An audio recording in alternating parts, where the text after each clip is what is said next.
الحمد لله وكفى وسلام على عباده الذين اصطفى اما بعد فاعوذ بالله من الشيطان الرجيم بسم الله الرحمن الرحيم واقيموا الصلاة وآتوا الزكاة وما تقدموا لأنفسكم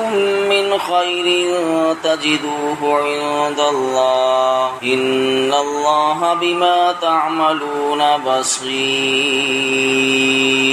یہ سورہ بقرہ کی آیت نمبر 110 ہے۔ اللہ رب العزت کے ارشاد کا خلاصہ یہ ہے، اللہ رب العزت ارشاد فرماتے ہیں اور نماز قائم کرو اور زکوٰۃ ادا کرو۔ اس کے بعد اللہ رب العزت فرماتے ہیں کہ یہ کام جو تم کرو گے یا اپنے فائدے کے لیے آگے بھیج دو گے، بے شک جو عمل بھی تم کرتے ہو اللہ اسے دیکھ رہا ہے۔ اصل میں یہ سورہ بقرہ کی آیت نمبر جو 110 ہے اور 109 جو آیت گزری ہے اوپر، اللہ رب العزت نے وہاں کہا تھا کہ وَدَّ كَثِيرٌ مِّنْ أَهْلِ الْكِتَابِ لَوْ يَرُدُّونَكُمْ مِّن بَعْدِ إِيمَانِكُمْ كُفَّارًا حَسَدًا۔ اصل میں یہودی یہ چاہ رہے تھے کہ کسی بھی طریقے سے غریب مسلمانوں اور کمزور مسلمانوں کے ایمان کو وہ یعنی پھیر دیں اور کسی بھی طریقے سے مسلمانوں کے ایمان کو کمزور کر دیں۔ اسی بنا پر کل 2 صحابی کا قصہ گزرا تھا کہ انہوں نے کہا تھا کہ دیکھیے اگر تمہارا دین اسلام برحق ہوتا تو پھر بدر کے اندر تم شکست نہیں کھاتے۔ تو انہوں نے کہا تھا کہ دیکھیے اگر تم چاہتے ہو کہ تم صحیح دین پر قائم رہو، صحیح یعنی تمہارا ایمان صحیح ہو، تو بہتر ہے کہ تم ہمارے مذہب میں لوٹ آؤ۔ تو وہی اللہ رب العزت فرما رہے تھے کہ وَدَّ كَثِيرٌ مِّنْ أَهْلِ الْكِتَابِ لَوْ يَرُدُّونَكُمْ مِّن بَعْدِ إِيمَانِكُمْ كُفَّارًا حَسَدًا، کہ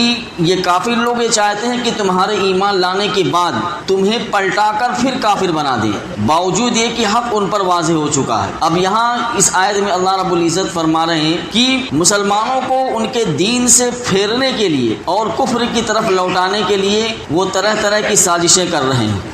اور ان کی سازشوں کا تذکرہ کرنے کے فوراً بعد اللہ رب العزت نے اس آیت میں فرمایا وَأَقِيمُوا الصَّلَاةَ وَآتُوا الزَّكَاةَ، کہ مسلمانوں اگر تم یہودیوں کی سازشوں سے بچنا چاہتے ہو، یعنی اگر تم ان کے مکر سے، ان کے فریب سے اور ان کے دھوکے سے، ان کی سازش سے تم کو بچنا ہے، تو تمہیں اللہ رب العزت کہہ رہے ہیں کہ یہ 2 کام کرنے پڑیں گے۔ نمبر 1 وَأَقِيمُوا الصَّلَاةَ، یہ کام یہ ہے کہ تم نماز قائم کرو، یعنی اللہ رب العزت نے جو 5 وقت کی نماز فرض کی ہے اس نماز کو تم ادا کرو۔ یہ پہلا حکم مسلمانوں کو نماز قائم کرنے کا دیا، اور دوسرا حکم یہ دیا کہ مسلمان زکوٰۃ دیتے رہیں۔ تو اس کا مطلب یہ ہے کہ اگر مسلمان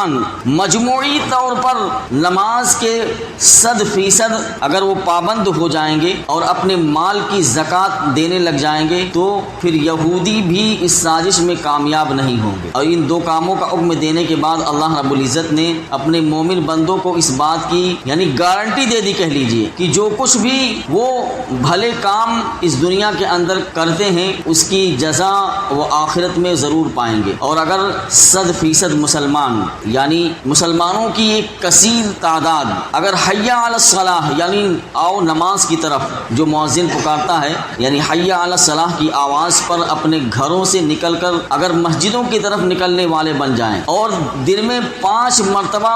نماز کی پابندی کریں اور دن میں 5 مرتبہ مسلمان مسجدوں میں جمع ہوں، تو مسلمانوں کے اس اجتماعی عمل کا روب جو ہوگا وہ دشمن قوموں پر اس قدر پڑے گا کہ پھر وہ کبھی مسلمانوں کو آنکھ دکھانے کی جرات نہیں کر پائیں گے۔ یعنی یہ کہہ لیجئے کہ جو کمی ہے، جو جھول ہے، ہم مسلمانوں کے اندر ہی ہے کہ ہم نے اللہ کی دعوت پر یعنی لبیک اور سعدیک کہنے کے بجائے یعنی لاپرواہی کے ساتھ اپنے گھروں میں مست پڑے سوتے رہتے ہیں اور یا کاروبار میں صرف مشغول رہتے ہیں۔ تو یہودیوں کی خواہش ہے کہ مسلمان اپنے دین سے پھر جائیں یا اپنے دین سے برگشتہ ہو جائیں، مڑ جائیں۔ تو اس خواہش کے تذکرے کے بعد قرآن مجید نے مسلمانوں کو 2 کام کا حکم دیا ہے۔ نمبر 1 وَأَقِيمُوا الصَّلَاةَ وَآتُوا الزَّكَاةَ، کہ نماز قائم کرو اور زکوٰۃ دیتے رہو۔ اور میں نے کہا تھا کہ ہمارے ملک ہندوستان بھارت کے فرقہ پرست بھی ہم مسلمانوں کو یعنی ہم مسلمانوں کے بارے میں ان کی یہی خواہش ہے، اور آپ پڑھتے رہتے ہیں اور سنتے بھی رہتے ہیں، یہی خواہش ہے کہ گھر واپسی کیجیے، یعنی اپنا دین چھوڑ کر کفر اختیار کی لے، یعنی کفر اختیار کر لو۔ گھر واپسی کا مطلب یہی ہے کہ تم ہمارے مذہب پر لوٹ آؤ، اس لیے گھر واپسی کا نام دیا گیا اس کو کہ اپنا دین چھوڑ کر کفر کو اختیار کر لو۔ تو اصل گھر واپسی تو ان کافروں کی ہونی چاہیے۔ کیوں؟ اس لیے کہ ہمارے باپ اور دادا، یا کہہ لیجئے کہ ہمارے ماں باپ سب آدم علیہ الصلوۃ والسلام، یعنی ہمارے ماں اور باپ آدم علیہ الصلوۃ والسلام ہیں، تو سارے کے سارے لوگ آدم اور حوا کی اولاد ہیں، اور آدم اور حوا جو ہے مسلمان تھے، اس لیے جو ہے گھر واپسی ان کی ہونی چاہیے، مسلمانوں کی نہیں۔ تو اللہ رب العزت نے اس آیت کے اندر بتا دیا کہ جو کوئی یہ دو کا عمل کرے گا تو اللہ رب العزت فرماتے ہیں کہ وہ کافروں کی سازش سے یا یہودیوں کی سازش سے اللہ رب العزت اس کو بچا کر رکھیں گے۔ اللہ رب العزت ہمیں نماز قائم کرنے کی توفیق عطا فرمائے، اور زکوٰۃ جو اسلام کا یعنی فرض ہے ایک، اللہ رب العزت اس کو بہتر طریقے سے اور زکوٰۃ کو ٹھیک ادا کرنے کی توفیق ہم سب مسلمانوں کو نصیب فرمائے۔